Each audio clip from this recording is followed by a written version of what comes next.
आपण खूप भाग्यवान आहोत की आपण या महाराष्ट्रात जन्माला आलो, कारण महाराष्ट्र ही संतांची भूमी आहे. महाराष्ट्राला संतांचा वारसा लाभलेला आहे आणि त्यातलेच एक संत म्हणजे संत तुकाराम महाराज. संत तुकाराम महाराज यांचा जन्म 1608 मध्ये पुणे जिल्ह्यातील देहू या गावी झाला. त्यांच्या वडिलांचे नाव बोल्लोबा आंबिले तर आईचे नाव कनकाई असे होते. त्यांचे पूर्ण नाव तुकाराम बोल्लोबा आंबिले असे होते. तुकाराम बोल्लोबा आंबिले असे होते. त्यांना सावजी हा मोठा भाऊ तर कान्होबा हा धाकटा भाऊ होता. असे म्हटले जाते की तुकाराम महाराजांचे दोन विवाह झाले.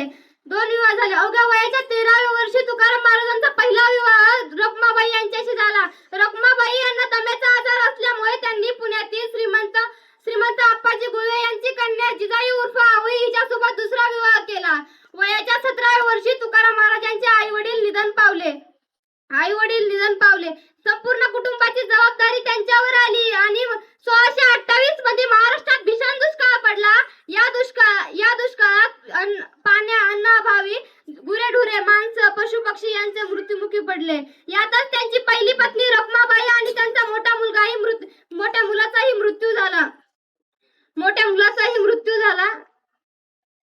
त्यांनी सावरण्यासाठी परमार्थाकडे वळे.